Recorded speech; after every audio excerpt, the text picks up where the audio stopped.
Kenny, grease don't pop from the soul no more. Moved on up. Double shot Henny. Fill my cup. Put a choke smoke in a big black truck. Shall I while out? What the fuck? Act like my rims ain't clean. How you gonna act like my neck don't bling? Haters get sprayed like Afro Sheen. But they don't never really want to pop them things. Cane, Sugar Man, Luda don't go. When I stop, better light pull off so slow. But I'm out for the night, so past that dro. So daddy come home in a Cadillac bro. Cadillac bro? Now don't it sound absurd? Claim College Park when they flip them birds. Trick car lawns, then bend them curves. Chop, chop, chug it up, fat man herb. I got a big weed stash, pocket full of cash. Just seen a big old ass. Saturday. Ooh, system full blast. Cops just passed. Just seen a big old ass. Saturday.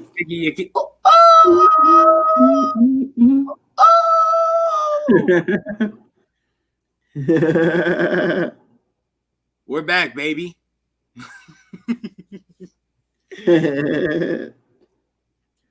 Kenny, how the hell you been, man? I've been holding on, bro. Word done. That's all you can do nowadays. Is just hold on, bro. Yeah, I feel you on that. That's how I feel about my wits. Just holding on to those by the fingertips. Yeah. So, definitely feel you on that.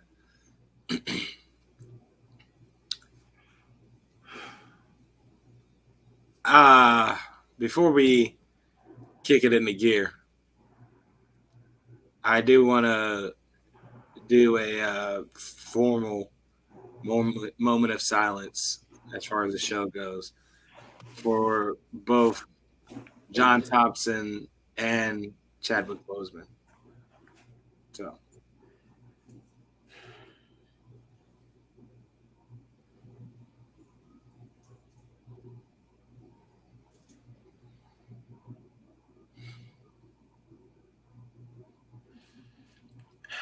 Hashtag the king is falling. Rest in peace, gentlemen. Live via satellite, it is Gorilla Game Podcast. I am your empathetic yet foul-mouthed half of this show, young raspy god, Gaithersburg's favorite son, Carlos Crawford, a.k.a. elbow dropping from a 30-foot ladder into Vince Black Man laying on a table. It's Chin Music Charlie. Mm-hmm. No? No black man response? No? I mean, I don't like getting elbow dropped, so I can't really talk. Yeah. Yeah. A.K.A. Thick Flair. Slick Thick Cake Mountain, if you may. A.K.A. Snap Milk. Yeah. I spend my nights working, and I'm quite certain if the right person come across me, then I might hurt him. It's the boy sermon, and I ain't talking Eric. His rappers is my son. I'm the shittiest of parents. A.K.A. Jelano Graham. It seems the WNBA is stronger willed than the NBA.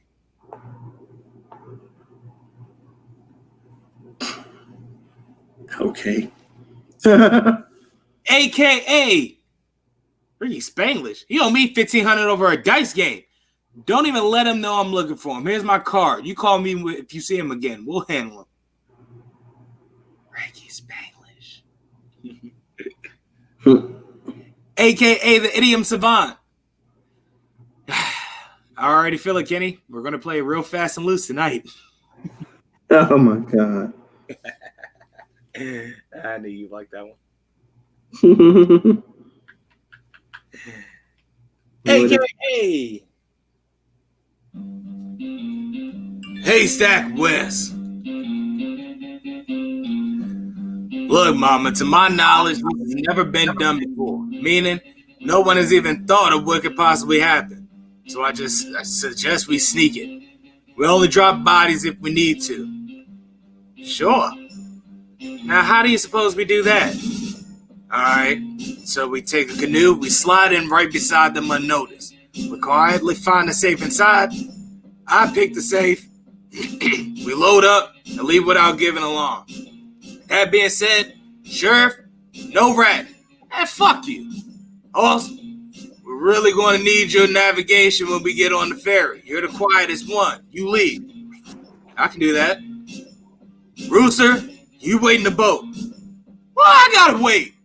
Because nothing about you says stealth, Dad. Moose, no explosives.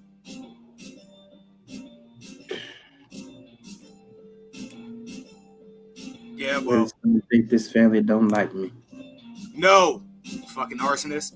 It's not your game with that fire anyway.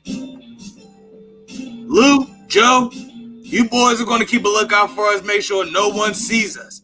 Or if need be, need to tell anyone they saw us. Simple enough. I don't have an issue with that. If this is foreshadowing, it's on you peckerheads. That said, Mama, you and I will follow Horse's lead, in which I'll open the safe. Well, how do you know? Do you know the quick spit method? The what? I'm gonna crack the safe. This is the longest this motherfucker has ever been. This is the longest. The music stopped. The music stopped. It went back. I can't even fucking. Oh no! Wait, the shit logged me out. What the fuck? Wow! Why am I signed out? Yeah, I'm not doing this again, so we're just finishing this off, man. No, well, actually, you know what? We're gonna finish this AKA, goddammit. That's that on that. I hear this music again. Mm-hmm. I'll run this shit back. Say I won't. What are we gonna? I'm not gonna say you won't because you're about to do it. So I most certainly am. Doesn't matter what I said. Now, where was I? Right.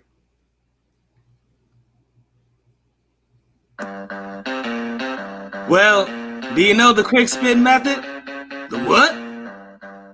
I'm gonna crack the safe, son. You just watch my back and be ready to collect when I open it. Yes, ma'am. Understood. All right, fair comes tomorrow evening. Let's have everything in order by then.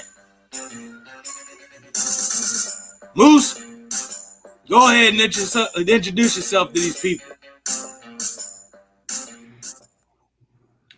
I just want to say this for everybody that was talking about Nick Foles, the better quarterback to Carson Wentz. He just lost quarterback battle to Mitchell Trubisky. My name is Kenneth Whitaker, aka Hendrick Soul, the original the Millennial Falcon. Find this here vessel than the best of them. Ain't no one better than me, not even.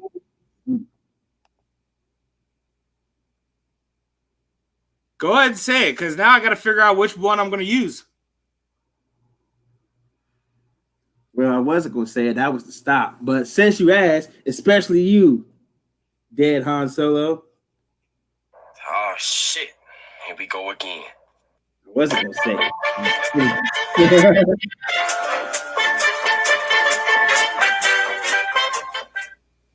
You brought that one on yourself. You had no one be mad at it. Yeah, if you didn't say nothing, it wouldn't have been that. I was waiting for the music. AKA Last Black Jedi. You will show me that wow. Give it a hit it like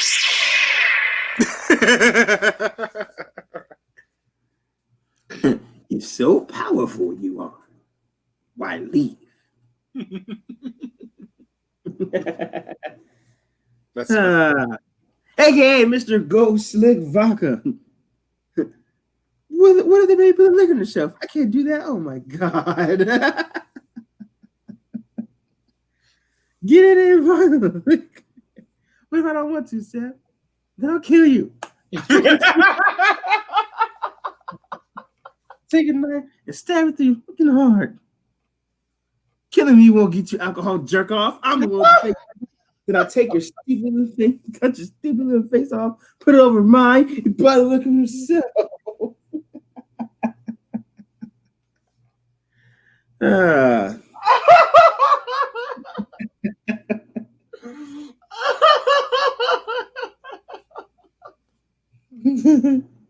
What am I still like? Yeah. Yeah, what? No, I fucking kill you. No. And his straightforward response is what takes me out every single time, dog. Because he already figured it out. Like, bottom line, I'm gonna fucking kill you if you don't do this. Like, what are you gonna do about it? I'll kill you. All right. There's no working around it or anything like that. Straightforward. I'm going to kill you if you don't do this. Hey, no, that gives me every single time, bro.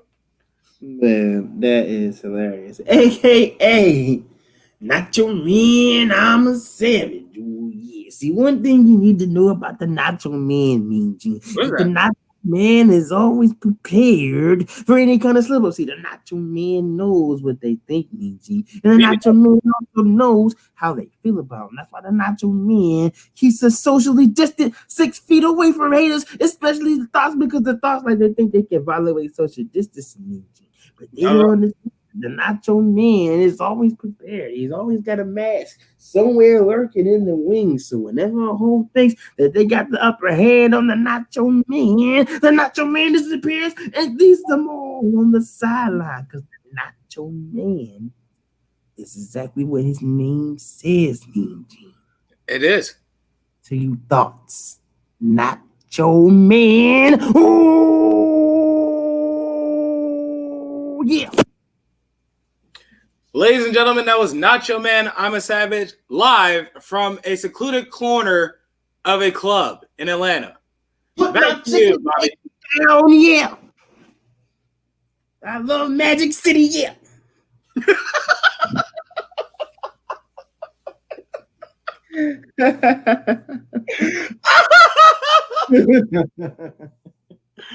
Oh, man. I love Magic City, yeah. Oh, that was awesome. AKA the very sexual, the very tight, very toy dish. Austin Powers Faja. Wait, is Faja? Dad is Faja. Oh, father. We can't be seen talking to each other, you dig? I'm using this cat as a distraction.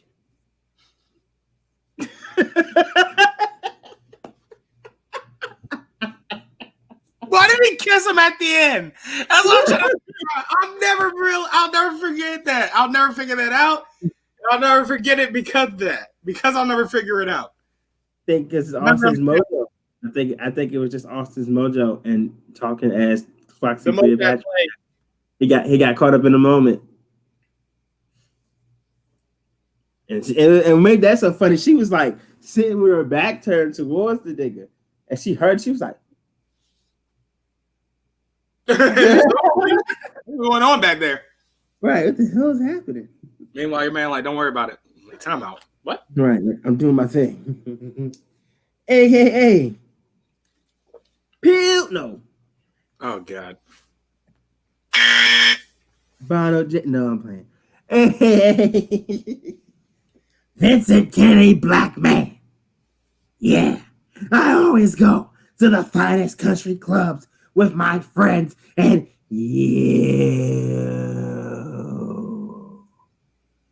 people will never be allowed inside said country clubs because it's me and the president and anybody else that I decide is worthy, and one of those people are not people, and especially not Stone Cold Steve Austin.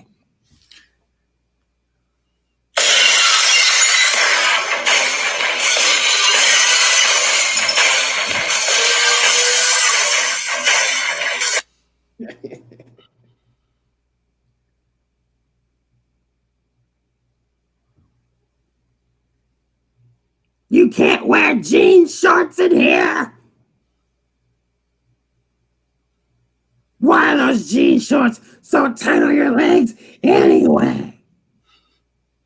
You can't breathe in them, Austin. You can't breathe. He's the black man stunner.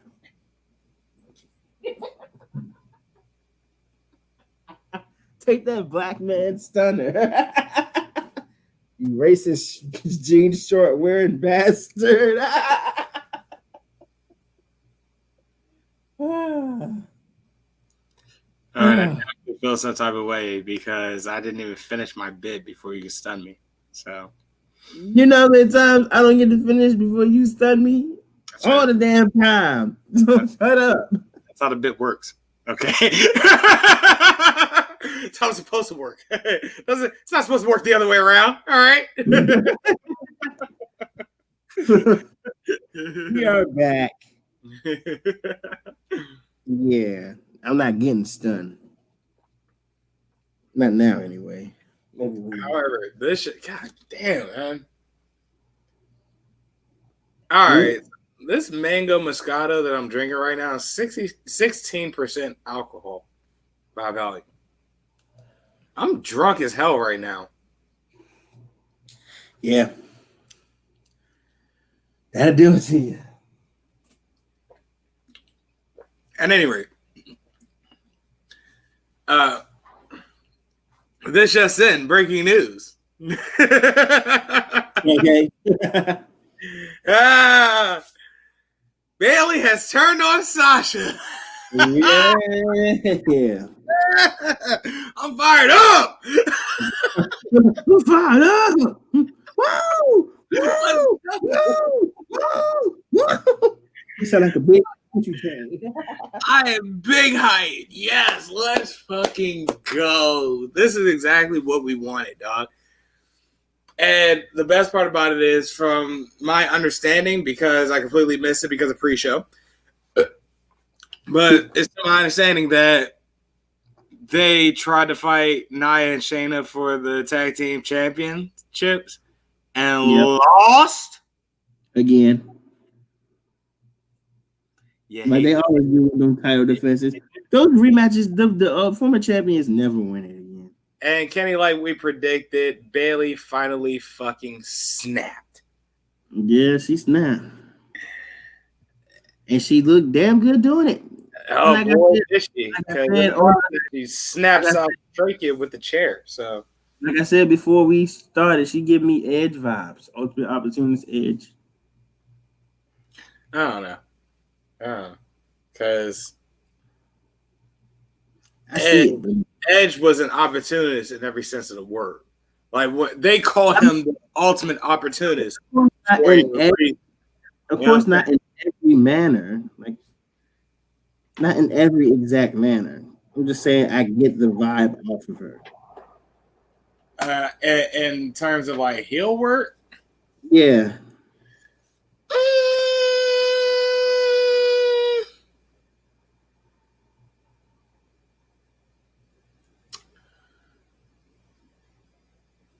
I want to say Miz, but nah, Miz is less annoying.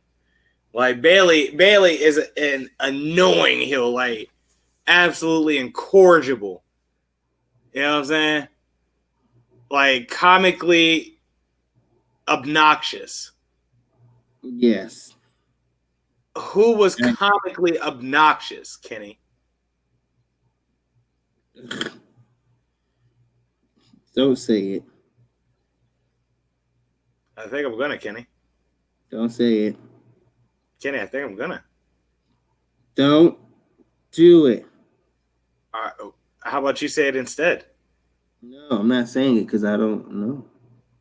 I'm gonna say it, and it might not even be who you think I'm gonna say either. Go ahead and say it. Macho Man. Oh, I thought you were going to say Miz.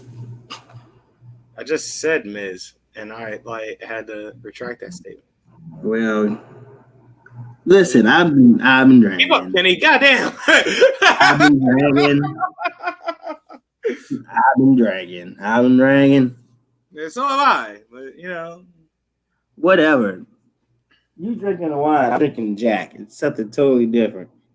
Again, Kenny, 16% alcohol by volume. I'm drinking more alcohol. Well, probably not, but alcohol by volume, a high percentage.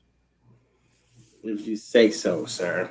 How much alcohol by volume is in Jack, Kenny?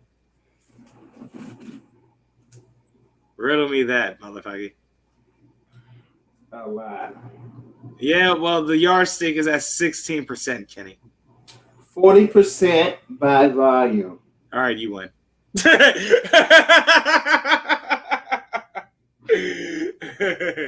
You win. Little 16% out of here. That's fair. That's a minuscule number. Damn. Yeah, well. Yeah. 16 on the block, 16 on the block. I'm 16. Sweet 16. Neck ass.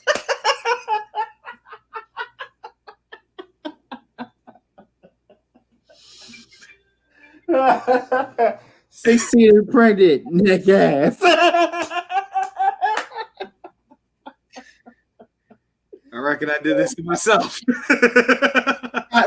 16, neck ass.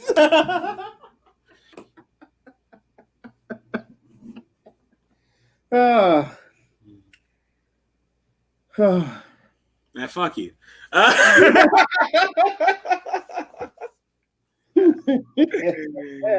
At any rate, we've come off a pretty fucking lit week of wrestling. Payback was not memorable. There were memorable moments. I still haven't watched Payback. Baszler's double submission on Sasha and Bayley to win her and I the tag team champs. Seamless. Didn't Bayley tap out? Didn't Bayley tap out? And it was Bayley that tapped out. Kenny, I explained to a co-working buddy of mine why that was such a big deal that Bayley tapped out. What a multiple co-worker homies of mine. But yeah, it's a very big, and even though it's like subtle because it's told within the actions of the wrestling match. Yeah, it speaks volumes once you realize it, once you point it out. Go ahead and school him, bro. Bayley tapping out rather than Sasha Banks depicts this, right? After this match, Bayley is still SmackDown Women's Champion, and she knows that and understands that. Sasha, however, has nothing if they lose this match. So there's no fucking way Sasha's tapping out.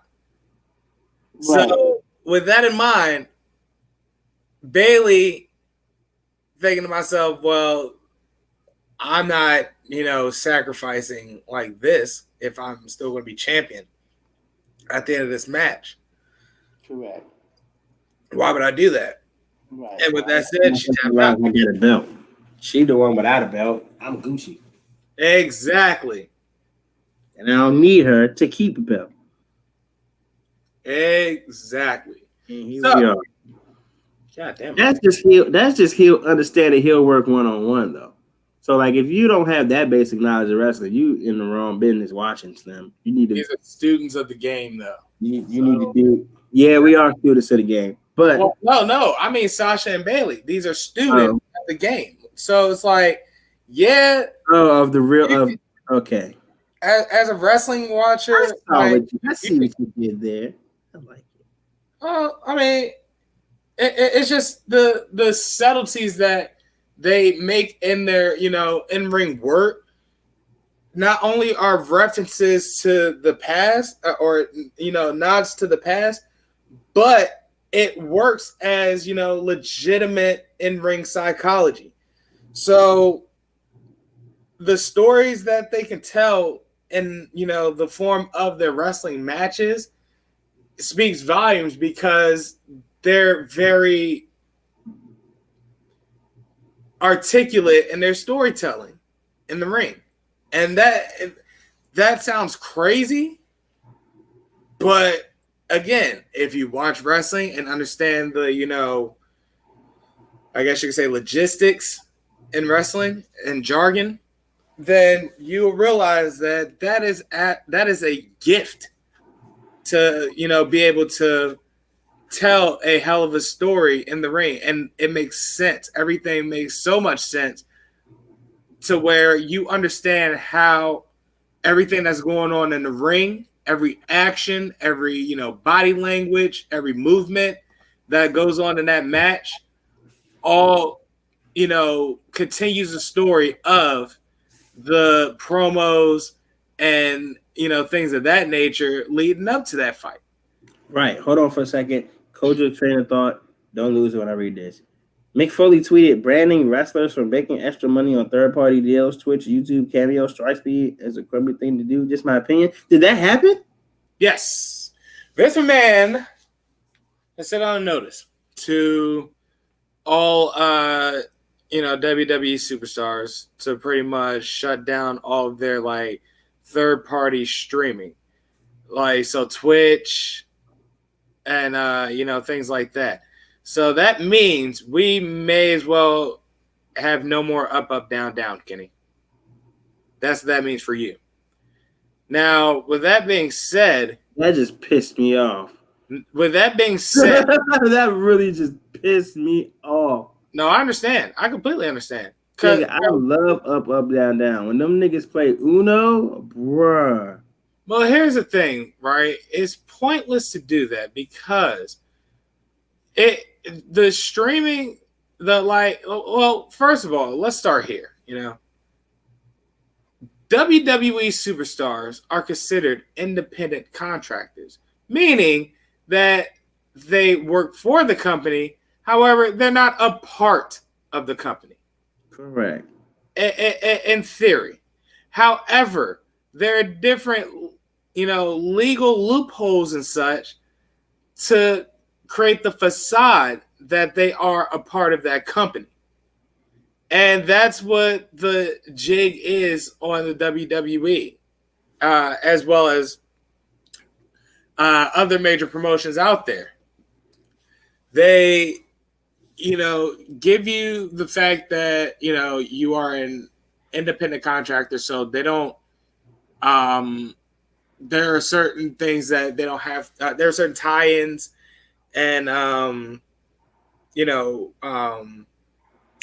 what's the word I'm looking for? Amenities, perks, I guess you could say, that a regular average working person would have, like benefits. That's what I'm looking for. Yeah, there you go. So, they're all, as far as, things like that, I believe they are on their own.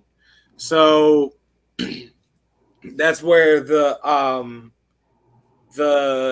quote, save your money, kid, comes from. Because, if you're out of this business or whatever, you gotta pretty much look out for yourself at that point, which has gotten better over the years. The companies and organizations that these wrestlers come from after retirement, they usually take care of them so long as they're under a contract. Again, from my understanding. So, with that being said, it seems as if at this point, WWE wrestlers should figure out a way to unionize, or wrestlers in general need to figure out a way to unionize in order to prevent these things from happening. Because keep in mind, again, as independent contractors, these are individuals with their own individual personalities. So it's outside of, their characters on the shows, they're working people at the end of the day. They're not a part of the company, if that makes sense. I don't know. I'm too fucked up to 100% articulate that. Go ahead, Kenny. Come on over to AEW. No. If ain't wrestlers want to be wrestlers and sell their balls all in the Twitters, all in the YouTubes, all in the cameos, demanding, come to AEW. No. AEW let you do it, bro. They let you wrestle overseas. If we're being honest, though, Now because of COVID, but before, like Moxley was in the contract with them, and he was in New Japan. If we be completely honest, this may be the move that causes everybody to, you know, at least consider jumping ship, because I mean, unless there is a like huger, bigger picture game plan to this, like, you know, they're cutting the streaming to, you know, do something more extravagant, like they're about to have their own like Vince about to get into the like video game streaming service game or some shit. Like, WWE games. And like I said, that's a plausible reason to, you know, shut down the whole, you know, streaming service for the wrestlers, because like, all right, the reason why I'm telling you to do this is to because we're starting a service like that of our own, and we want you guys to, you know, spearhead that.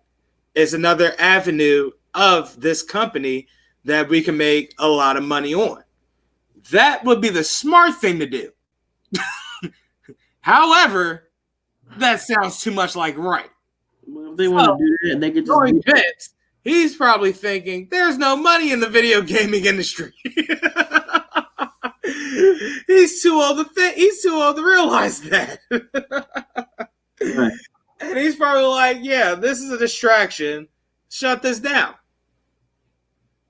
Right. But again, like I said, we don't 100% know right now. It just happened. So I'm not going to, you know, 100% knock it until it's like, you know, all right, it's been like, what, 3.5 months now, and nothing's been done about this. Like, they just shut down streaming for the wrestlers. Like, what the fuck?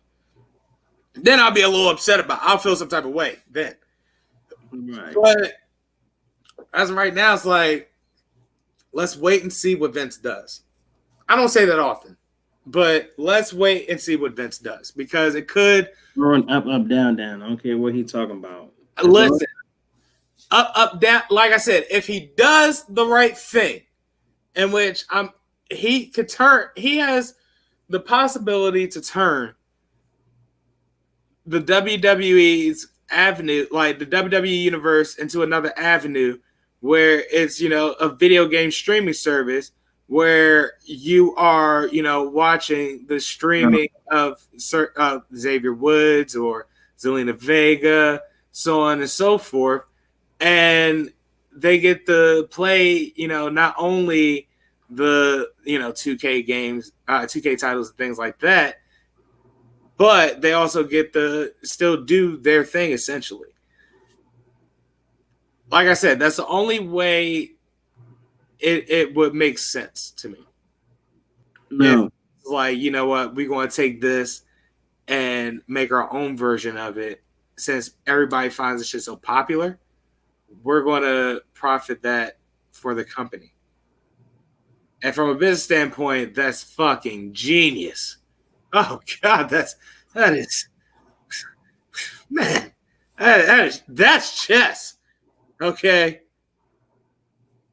I just want to watch Cesaro, Xavier Woods, Adam Cole, and Tyler Breeze play Uno. People pay to see that. No, and like I said, if Vince understands that people pay to see stuff like this, then yeah, it would make sense. It's free. We're shutting down the streaming service on Twitch and all these other streaming services because we're going to open up a streaming service of our own, and we want you guys to spearhead that streaming service to the point where, you know, you guys popularize it to where maybe other wrestlers and superstars could start, you know, doing their own streaming, causing more fans to come in and get into it because their favorite wrestler is streaming. Like I said, it all makes perfect sense, but the right thing has to be done in order for it all to make perfect sense. Right. I don't know. I think the whole thing is probably just them. They can't use their names on their Twitches. Or their wrestling names on their Twitches. Their real names. Yeah, they gotta use their real names.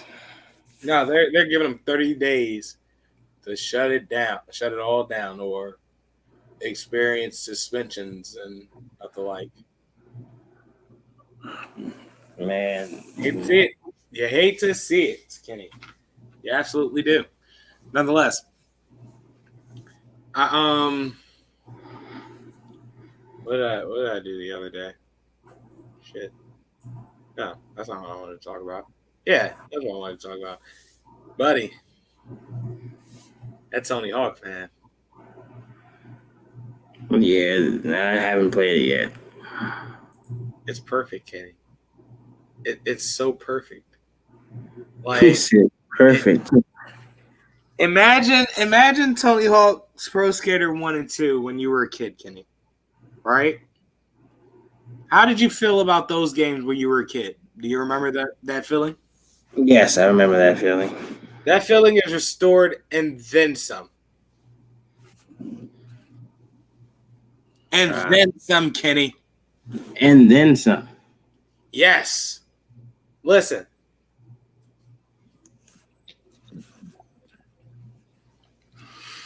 From my observation, right? The look and scenery of all the levels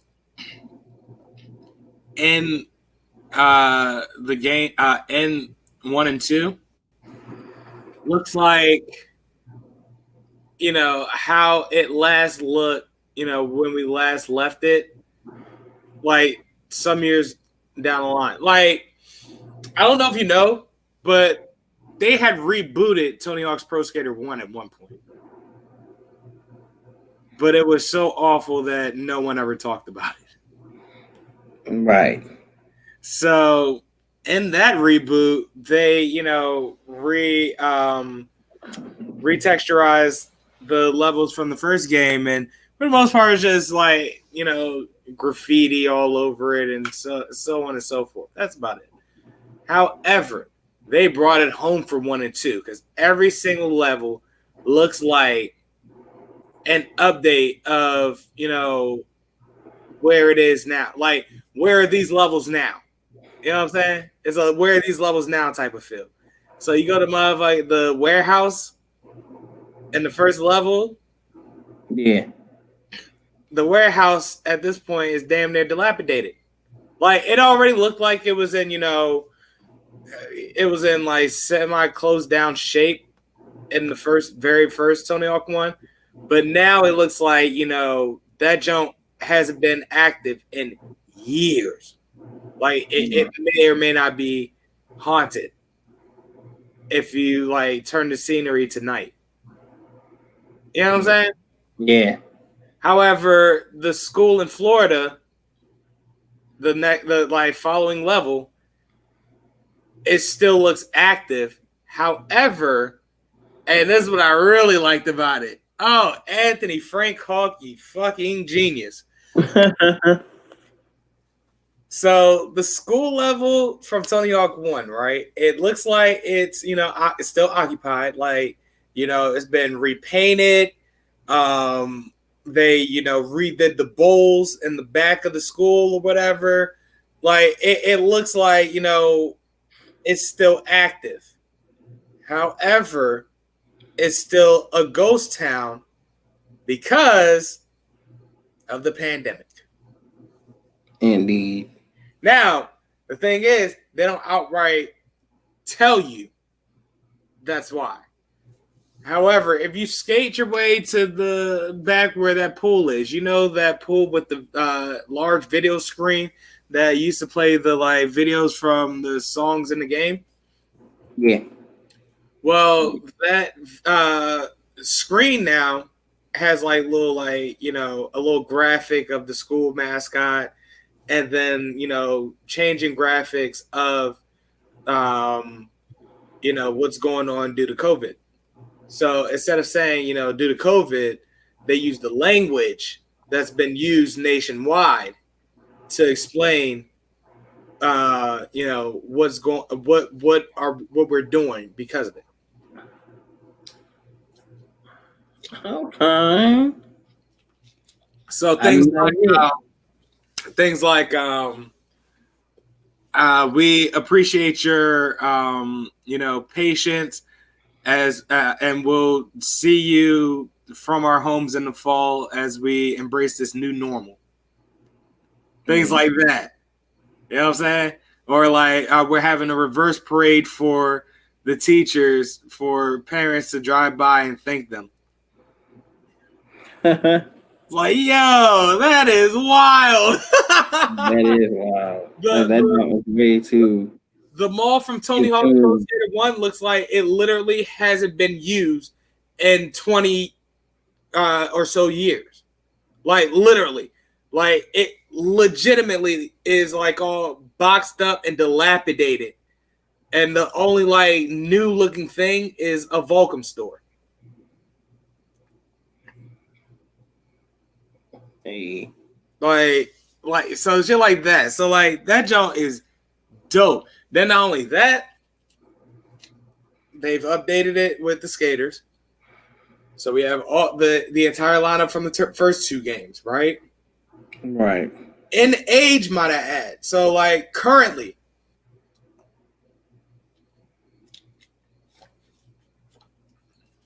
I got a pre-order bonus. So the pre-order bonus, you get an alternative outfit for Tony and Rodney Mullen, in which you get your Tony from the 80s, you get your Rodney Mullen from like late 80s, early 90s. However, they also have the likes of Nigel Houston. Who else is in there? This is one shorty that is badass in this, and I forget her name. She's Brazilian. Forgot her name that fast. Coronavirus. No, sorry. Tony's son Raleigh is in that jump. He's pretty legit. Like his specials are pretty dope. But yeah, like, and then the game physics is much cleaner. It's so crisp, Kenny. Yeah, because it's the updated system.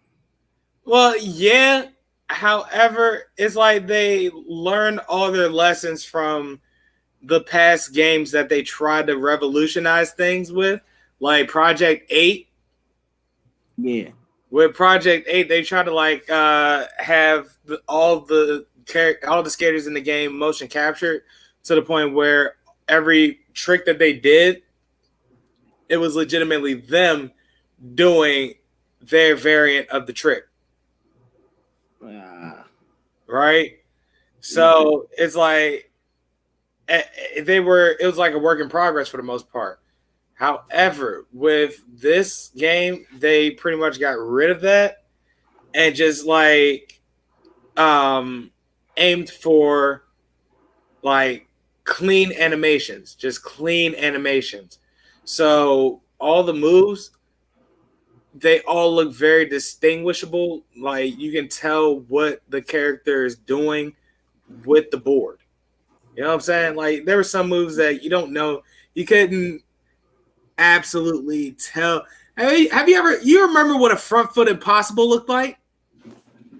No, I wasn't that dope. I wasn't that deep into skating. I remember what a front foot impossible looked like in the old Tony Hawk games, and that shit used to rattle my brain.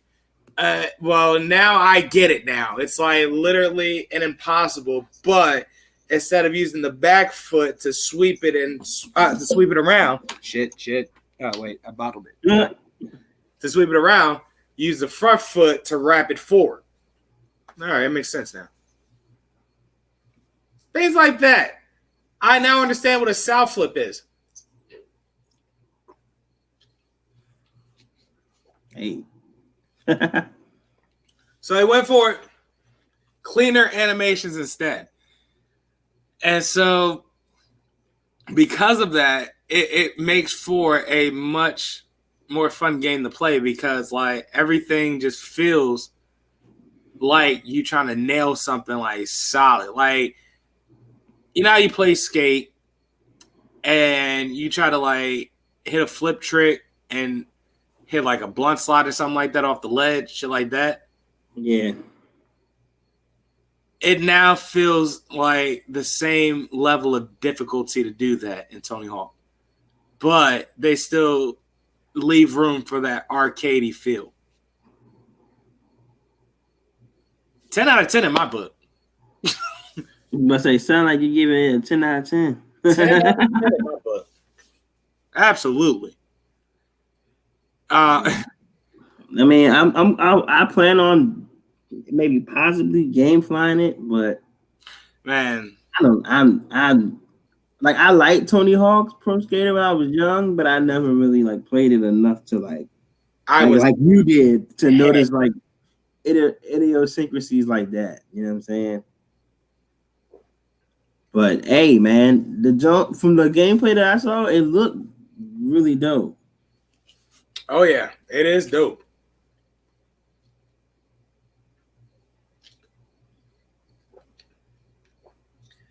EA also working on Skate 4. Yeah, well, I hope they hope they pay attention to what's happening because exactly they're gonna be lost in the wind. But here's the thing, right? And this is what I realized from Kinez actually. There are people that prefer simulation skate games like Skate over your arcade skate games like Tony Hawk's Pro Skater. Hey, whatever floats your boat, man. A lot of people prefer different stuff. You know what I'm saying? Sure. So I like both, for real, for real. It's like, it depends on my mood. If I want to, like, spend 10 minutes trying to nail one combo and it all comes down to how I land that motherfucker, and if I bail, I just, like, blew a, like, 126 move combo.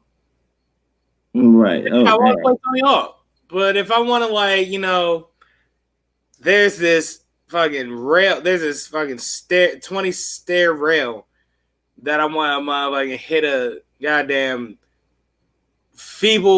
backside feeble off of, and then maybe varial kick flip out. I want to play Skate. Right. So yeah, it all depends on the mood. However, that came out. Fucking NBA 2K21 came out. I don't have that yet. I'm not in a rush to get it either. Caleb was down with it, so there was that. Yeah, I'm not. I wasn't in a rush to do that. Right. No. I'm personally in no rush because I'm not that big on basketball games like that. However, I may consider it if I have the money for it. But if people are like bashing it like they've been bashing Madden, which honestly, Madden isn't that bad this year, but I understand why people are so angry because it's essentially the same game. But it feels a little more like NCAA to me, like as far as gameplay goes. So they did something right in that sense. And then not only that, like the throwing in that game feels a little more realistic. I'm not throwing like 50 mile per hour fastballs 5 yards down the field as bullet passes and shit. I'm not bullet passing a fly route like, and that Jones like flying in the air for all of 1.5 seconds before it immediately drops into the hands of the wide receiver. No, there's a little bit, even in the bullet passes, there's still a little air to it. You know what I'm saying? Like there's air. You said what? Like a real bullet pass. Exactly. So it's like the passing game feels better to me. It feels much more fun to me.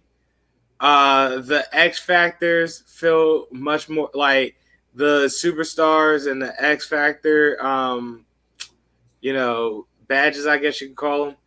Those, the addition of more of those are fun to me because it's like it really makes you have to strategize every opponent that you play. All right. And I really like that about that. So it's like I, once again, have restarted the fantasy draft with the Legends pool. And I use Shock's Legends. I don't know if anybody knows about them, but, Cuz makes these, historic rosters, well, for the past few years now. And I've been downloading those, and it's been an extensive list. Last year, it was like a shit ton. It was like a solid 500-600 legends in that pool. So it's like I've downloaded that, and I've started giving the legends their X Factors and Superstar badges and such to where it plays more like them. You know what I'm saying? That way, every week I literally have to look at my opponent and be like, who plays for them? Wait a minute, who plays for them? And then plan accordingly. Rather than just looking at them and going, yeah, I'm gonna mow right through them. Correct. That's how it looks. That's what makes it fun. Exactly. Like I want to keep beating on people all the time. Well, I do want to beat on people all the time. Don't get me wrong. However, I want to earn that beating. You know what I'm saying? Like, I want to really be able to beat on a motherfucker and feel good about running it up on them. Because if I'm like, playing the game and, it's a squash match from the jump, then I don't feel like fucking finishing the game. I'm just going to skip the rest of the game by halftime. Or I'm just going to garbage time by midway third quarter. There's no real fun in that. But when I'm actually strategizing and I'm figuring out how to beat their ass and I actually expose their ass, and then it's just a field day after that, that's much more satisfying. Indeed. I mean, hey.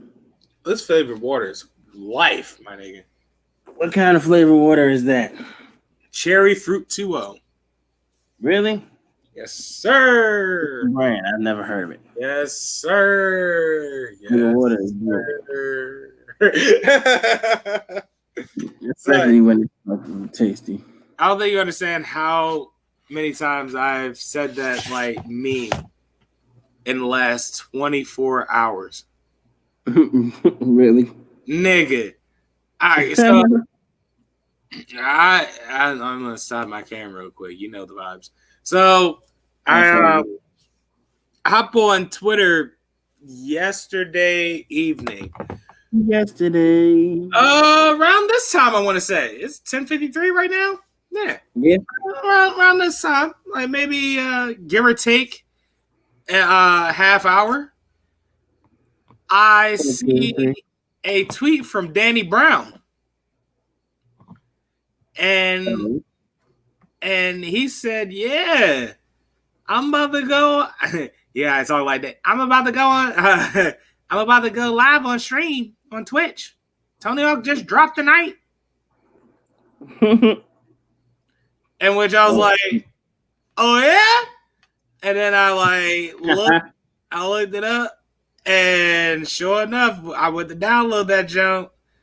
And when the junk was like ready to start, I was like, oh yeah. And then I went to play that junk. That junk went straight to the game. I said, yes, sir. Yes, sir. Yes, sir. Yes, sir. So literally, I saw that, it can start or whatever. I was like, yes, sir. And then I went to see what I could do or whatever, but it was basically all that you could do in the pre-order demo. So I was like, all right, well, I'll just wait. You know what I'm saying? So we got to I went to the store, got food, came back, ate, watched motherfucking Teenage Bounty Hunters. Yo, that show is funny as shit. Really? Put a pin on that because I'm gonna talk about that in a second. But Teenage Bounty Hunter. Teenage Bounty Hunters. Teenage the Bounty Hunter. So, like it was like maybe 11:55 or so, and I was like at like maybe 93% done. I was like, yes sir, yes sir, yes sir. So finally, that Joe was like, instead of like the fucking meter letting you know how much percent was done, I looked on the side, that Joe wasn't there anymore. So you already know what I said next. You know what? Bitch, you guessed it. Yes, sir. Yes, sir. You know the fucking vibes. So, nigga, first thing I did off rip was create my skater because here's my thing, right? Traditionally, I create my skater first and go through his career mode so I can get the bells at the end. Ah. All right?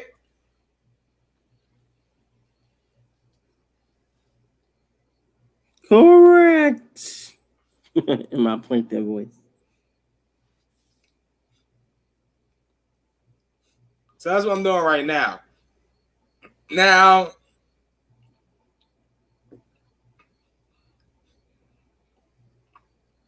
the levels in that game, like the objectives, Yeah. they are, I don't want to say exactly the same, But very similar. accurately similar. Very accurately similar to its original goals. That being said, everything that is, involved in that is exactly where they were in the first two games. Oh, that's dope. You know what I'm saying?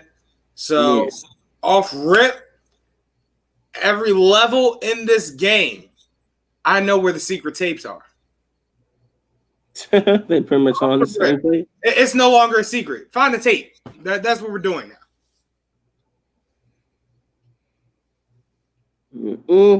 Hey, I'm pretty sure they made that jump. They made that jump for the people that played it hardcore, and it was like, Right. Yeah, we'll keep it similar. Like it's a remastered version, so we're just gonna keep it similar. However, You know what I'm saying? This. A couple of those objectives, I don't remember where the fuck they are. Nigga, that school from the first Tony Hawk, Yeah. it took me an hour and a half to find all 5 bells that you had the wall ride. Wow. Because I forgot where the last bell was. Behind the fucking gym. When I tell you my frustration and anger, when I realized where exactly it was and how many times I had passed that motherfucker. Yeah, I can feel the anger in your voice. I'm like, why do I keep passing this jump? But here's the twisted thing about it, right? A part of me lit up at my anger, at the entire situation. Why? Because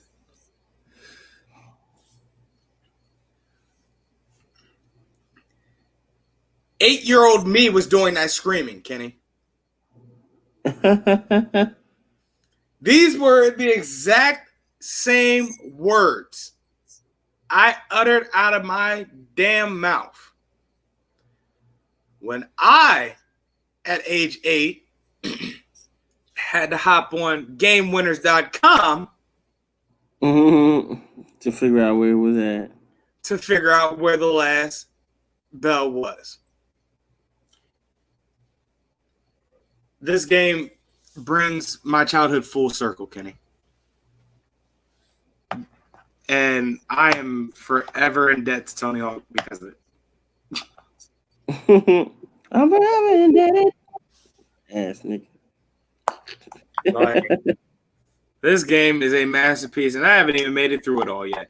Then not only that, they've like really stepped their game up as far as like, you know, the apparel, decks, things like that go. Because as you remember, in the first two games, you had your skater, you had the first two decks or first three decks, and then you had to unlock them as you went along in the progressing through the career. Well, they give you an assortment of decks from a wide range of brands. And then not only that, they brought back favorites from the first two games.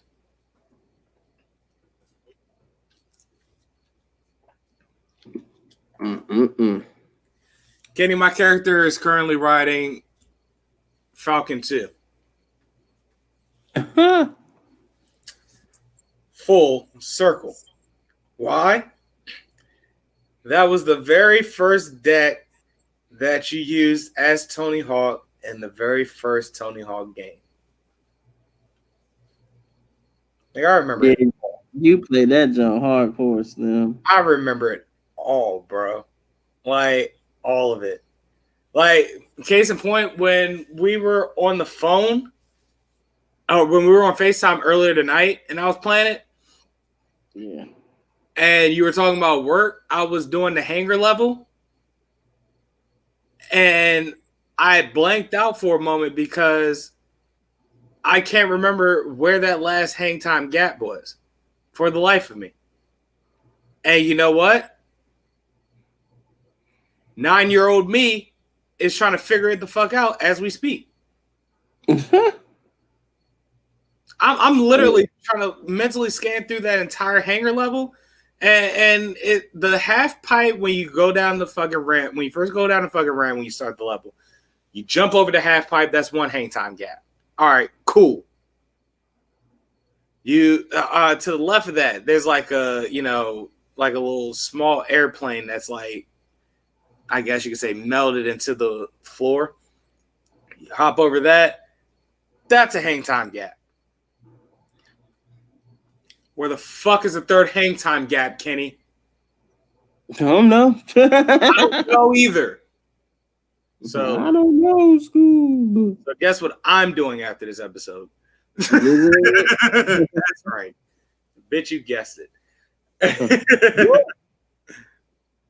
Final thoughts? No, I don't have any final thoughts at all, actually. Which is crazy. I'm just happy that you're happy. I don't. Now, the only way I would kind of feel that way about a game is if they remade like the Scarface game, in which they need to redeem that. What did I need to put a pin on, Kenny? Teenage Bounty Hunter. My motherfucking nigga. All right.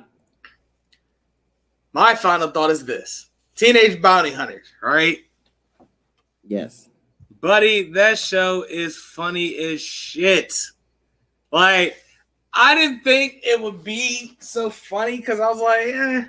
Like, I peeped the premise. Like, I looked at the premise on Netflix or whatever. And, like, I read the description. I was like,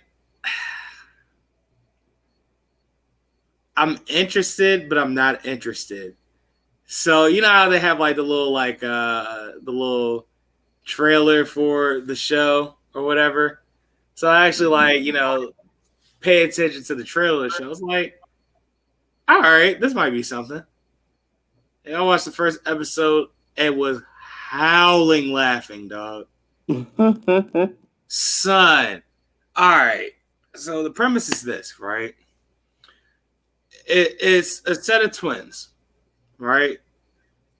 They're from a like conservative Georgian family,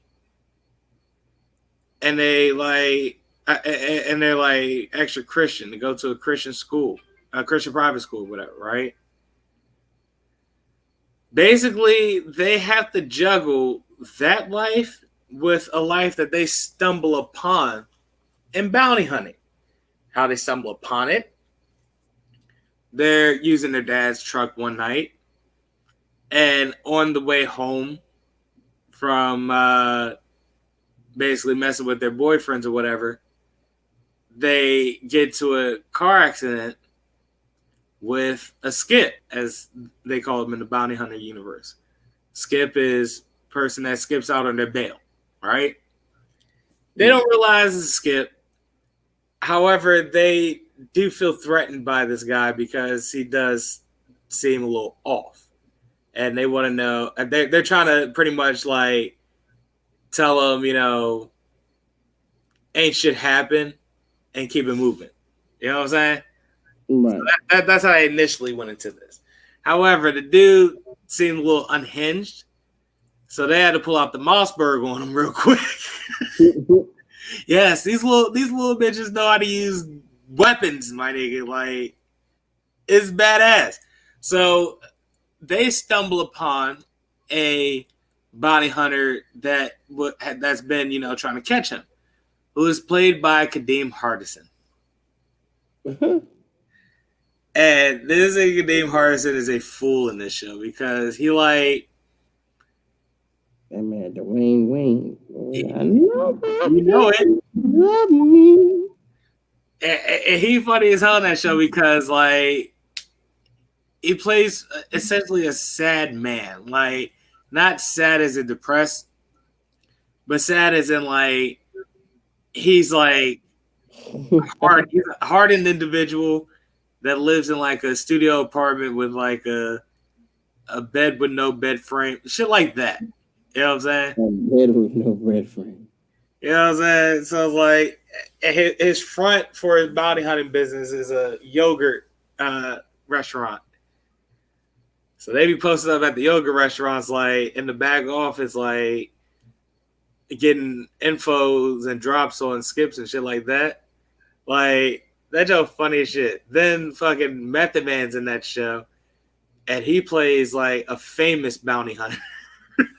and him and Kadeem Hardison know each other.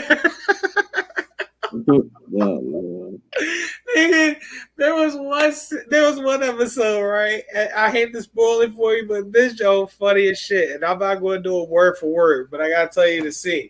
So these mugs have to catch a stripper, right? Right. And the Kadeem Hardison's boss, they have like a bit of a love interest because he was married to her sister. They got divorced, and then like because they work together, they have like a bit of a tension with each other, but they also fucks with each other. They're also cool with each other. Yeah. Something like that. Anyway, so she comes through and he's like, you know, who is it today? Pretty much. And she shows him who it is. He's like, no, I'm not doing it. He goes, I won't do it. I refuse to fucking do it. No, I'm not doing this bitch again, right? So she's like, no, you have to, because like nobody else is going to do it. You're more familiar with it, right? So then, you know, the twins, they're pretty much like, well, why won't you do it? All right. So they have a little flashback montage, and every time this nigga like catches her slipping, essentially, right? She goes, all right, you got me. Just let me go grab my stuff real quick. And she'll like pull a move off of this nigga and kick me, right? So the first time, right, she goes, let me go get my things. And she turn around, she like pepper sprays this and kicks it. Second time he catches her slipping. She goes, "Hold on, let me grab my stuff." He goes, "No. I'm falling for it this time, right?" She goes, "Fine." Stops his nigga with a heel, kicks it. Third time, right? She goes, "All right, let me just go grab my stuff." He goes, No, we're not doing this. You're coming with me right now, right? She breaks off, jumps out of a window, and kicks it. He goes, "You gotta be kidding me." So eventually, like, he because he's like, the twins are pretty much like, "Well, you got us to pretty much corner her, in case she does anything slippery, right?" He goes, "All right, fine, I'll do it then." So they managed to get into a 21 and over strip club. They're 16-year-olds, by the way. You know what I'm saying? In the show. They get to a strip club or whatever, right? First of all, again, teenage girls. They're absolutely amazed at how comfortable these women are with their bodies. And they're like absolutely exhilarated over the liberation. So they're learning. This is a learning experience for them as, young women. You know what I'm saying? I personally thought that was a pretty cool part of that scene. It's like, yo, y'all are learning things at a young age that, society, wouldn't allow you to learn until later. But it's dope as shit that you're learning it now. That way you're ready for later. You know what I'm saying? At any rate. So he catches her slipping, finally. She goes, "Wait, let me go grab my stuff." He goes, "No, we're not doing this, all right? Come on, you're coming with me now, all right?" So she goes, "Fine, but I don't want to get taken in by you. I want to get taken in by him, right?" She pointed across the motherfucking club, right? Turns out it's like a method man in the club. Wow. He goes, "Hey, Bowser, how you doing?" and the funny part about this nigga method man's character is that, like, he is such a, like, he's a very kind person, and he acts like low-key Caucasian. So it's like, and Bowser just absolutely hates this nigga. So he goes, "Oh, hey, Bowser, how you doing?" He goes, "Coyle, what are you doing here?" So he's like, "Oh, this is my me time." This nigga explained that his vice of steaks and strippers is weaved into his personal me time. I was through, right? But just when I thought I was through, he like, "However, ma'am, I'm off tonight, so you're just gonna have to settle for him. However, I know him well. He's going to take excellent care of you." like he's a waiter.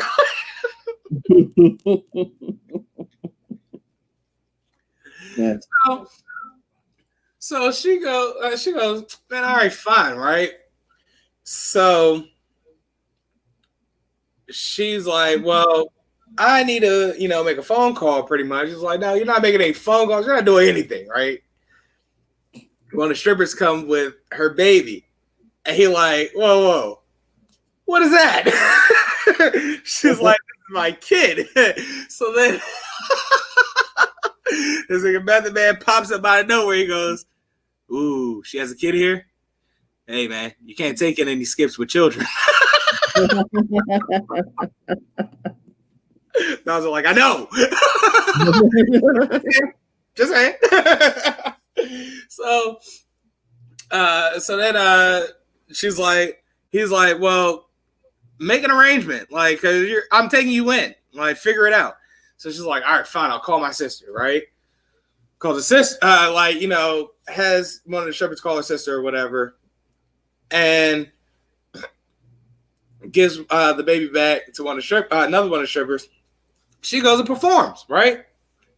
So when she goes start doing the performance, she started performing the salt shaker and shit, right? And And she started giving fucking Bowser a lap dance and shit.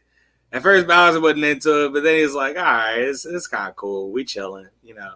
If she try to skip off on me, I can grab her. I'm like, we good. Then she goes back onto the stage and continuing the, you know, story of the song and shit. Like, they hide her in a circle. And he like, no. Shut the shit down. Shame on you for trying to use your coworkers as your accomplices. She's like, no, you idiot. It was a part of the story of the song. For so much you call it Billy Ocean, I was making a transformation. He goes, oh. Well, for what it's worth, that the story and the song was pretty dope, what you were doing. Finally, his sister show up, right? And like gives her something, and she like gives her something to eat or whatever, and she like, you know, crushes that real quick or whatever, right? So it's like, all right, cool. Your sister's here. Now we can go ahead and take you in. She goes, all right, well, you know, can we wait until after this brownie? Because my sister likes to double dose her brownies, right? The Method Man pops up behind them. Ooh, she's under the influence. You can't take her in if she's under the influence, Bowser. I was like, I know that.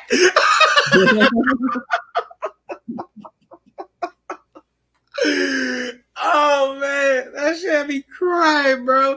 So eventually get to a point, right, where this nigga had to, like, take her to like McDonald's pretty much. They, like, crushed a burger and shit. Like, that shit was hilarious. Yeah, you definitely got to watch that show, Kenny. I might have to multitask between watching the rest of that show, the rest of that season, and playing Tony Hawk. Sheesh. After 16, I think I can pull it off, Kenny. I believe in me. I believe the children are the future. However, bring it on home. All right, seeing as how this Jack Daniels has decided to kick in and sit here, Yes. it will be energy. My name is Kenneth Whitaker, aka Hendrik Solo, the original on the Millennium Falcon. I fly this Falcon better than anything else you ever seen before. In Dexter's Laboratory. Remix? Actually? AKA the Last Black Jedi. Do not, there is no try. You will rest in peace. Said to Brandy. Yeah. Also, she got way too hyped when C Motor started playing. Monica's a mortician. That's the joke, guys. I get it. AKA Mr. Gold Slick Vodka. I still don't understand why you smoking with those cops, folks. Because I fucking rule. I fool with those cops. I am McLovin. Woo! I am McLovin. Listen, you laugh at that. Points were made there. All right. You smoke with cops. That's pretty cool. Black people can't smoke with cops because they get smoked by cops. Okay, you know what? That's not cool. Wowie yowie. That's what we doing. My man hit the wowie yowie. AKA Nacho Man, I'm a savage. I'm taking the night off, Mean Gene, yeah. What? Nacho Man. Well, ladies and gentlemen, I believe Nacho Man has taken the night off. Back to you, Gorilla.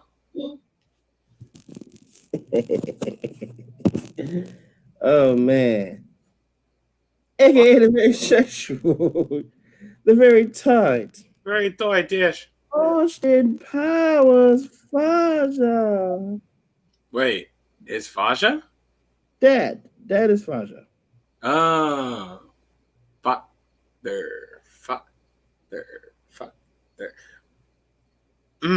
My eyesight is starting to blur.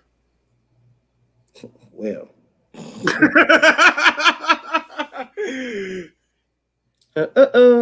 someone has some daddy issues. Nothing could be more father for the truth. Oh, he's the father. No, I didn't. Oh, didn't. Dad doesn't love me.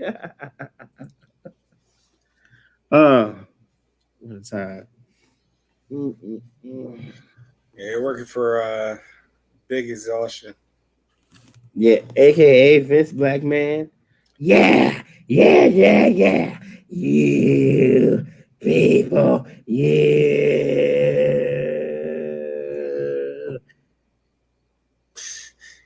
people, you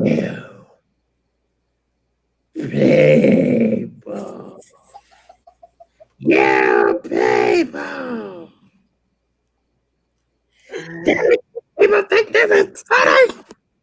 And fuck you for phoning it in. It doesn't fucking work. All right. I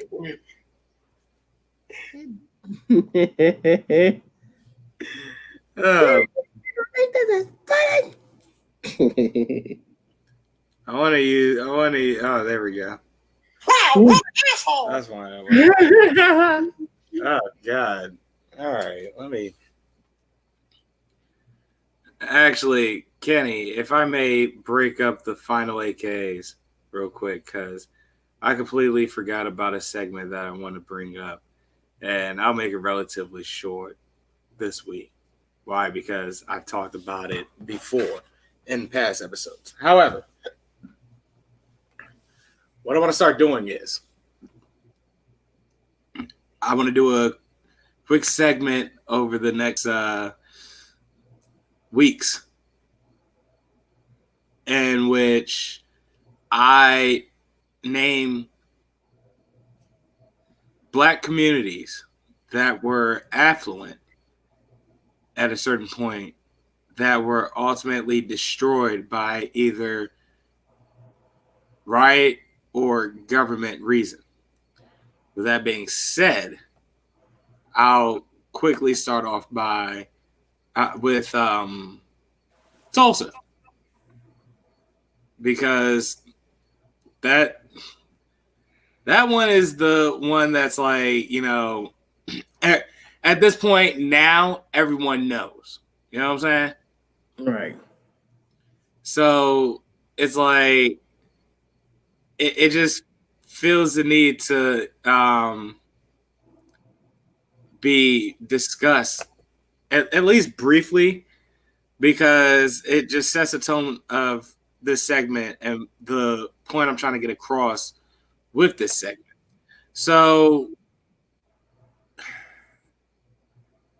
here we go.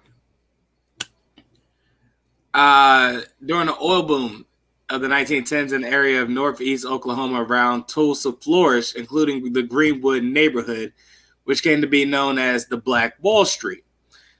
The area was home to several lawyers, realtors, doctors, and prominent Black businessmen, many of them multi-millionaires, Kenny. Greenwood boasted a variety of thriving businesses such as grocery stores, clothing stores, barber shops, banks, hotels, cafes, movie theaters, 2 newspaper stands, and many contemporary homes. Greenwood residents enjoyed many luxuries that their white neighbors did not, including indoor plumbing and a remarkable school system. The dollar circulated 36 to 100 times, sometimes taking a year for currency to lead a community. The neighborhood was destroyed during a riot that broke out after a group of men from Greenwood attempted to protect a young Black man from a lynch mob. On the night of May 31st, 21, a mob called for the lynching of Dick Rowland, a Black man who had shoes for a living. Reports spread on the previous day he had assaulted Sarah in the elevator she had in the building. In the morning hours of June 1st, 1921, Black Tulsa was looted, firebombed from the air, and burned down by white rioters. The governor declared martial law, and National Guard troops arrived in Tulsa. Guardsmen assisted firemen in putting out fires, removed abducted African Americans from the hands of white vigilantes, and imprisoned all Black Tulsans not already confined into a camp at the convention hall and the fairgrounds, some for as long as 8 days. In the wake of the violence, 35 city blocks lay in charred ruins. Over 800 people were treated for injuries, and an estimated 300 deaths occurred.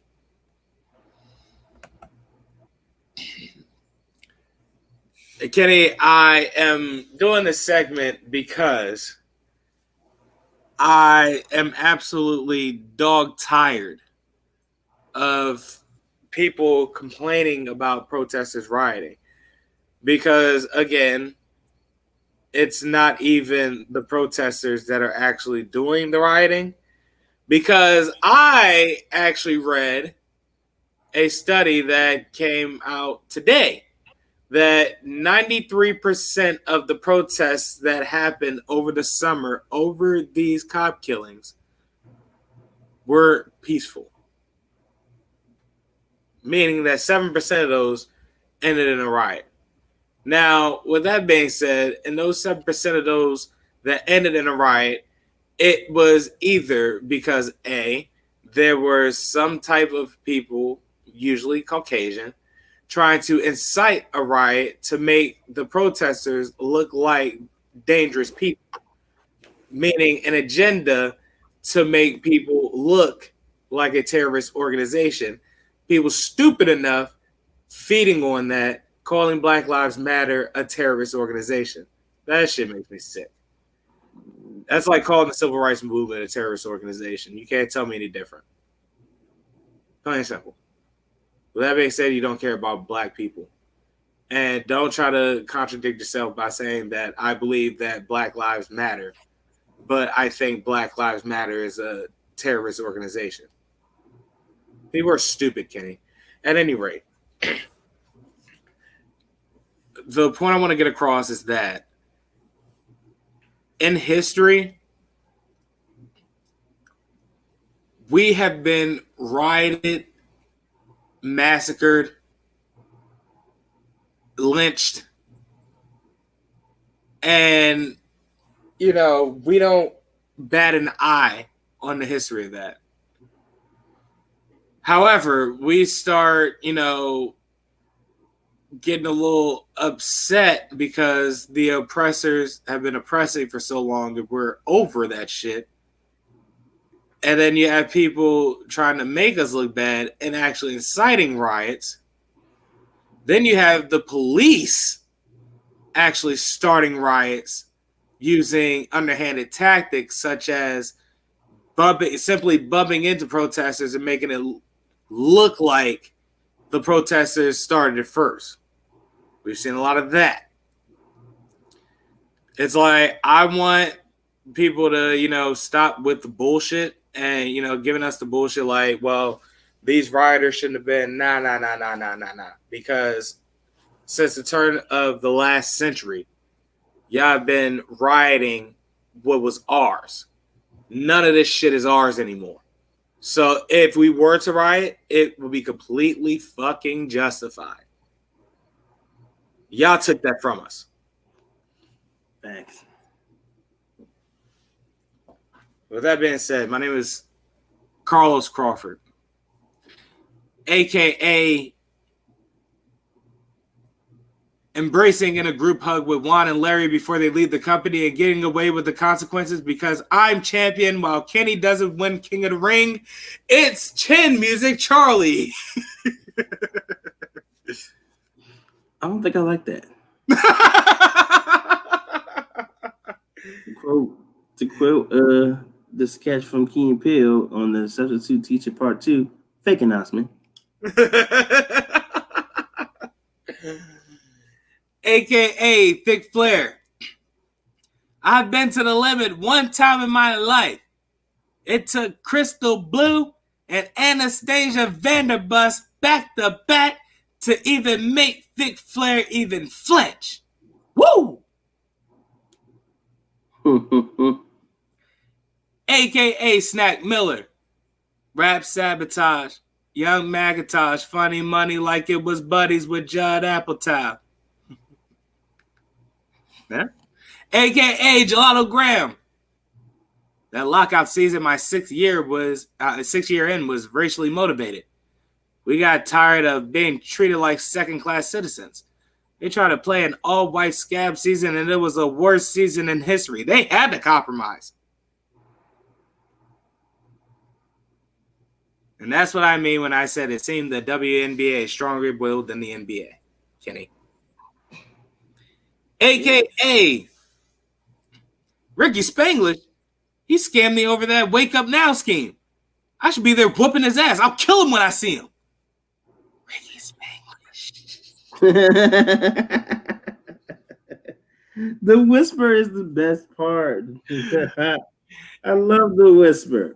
AKA the idiom savant. You know, Kenny, we get away with a lot of stuff by the skin of our teeth.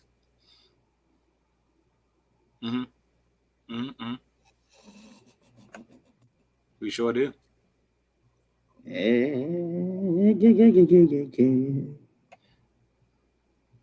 Lord mercy. What? That is hilarious. Oh, this Jack Daniels has gravity. I've noticed. Against me. Gravity is trying to weigh me down. AKA Haystack West.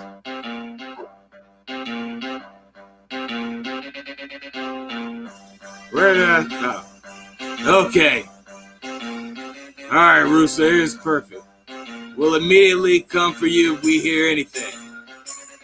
All right, up the ledge, quietly. All right, on you, Hoss. Right, this way.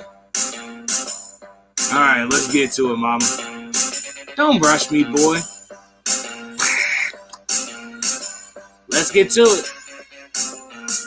How the fuck? What? All right, Hoss, let's go ahead and round up. Let's go.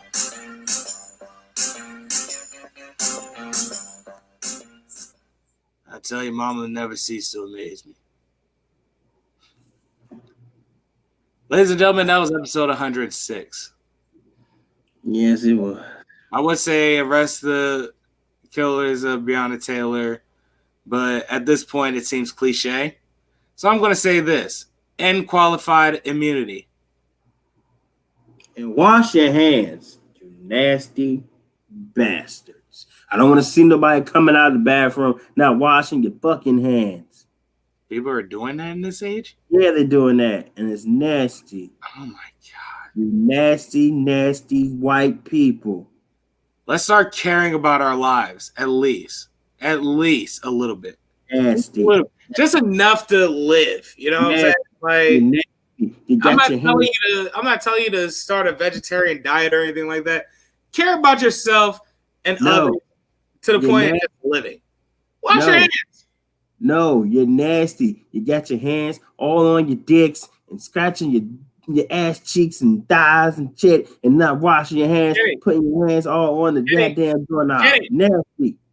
Kenny, I'm going to go ahead and end this episode before you say another word, okay? It's nasty. It's nasty. Okay. Wash your hands. It's nasty.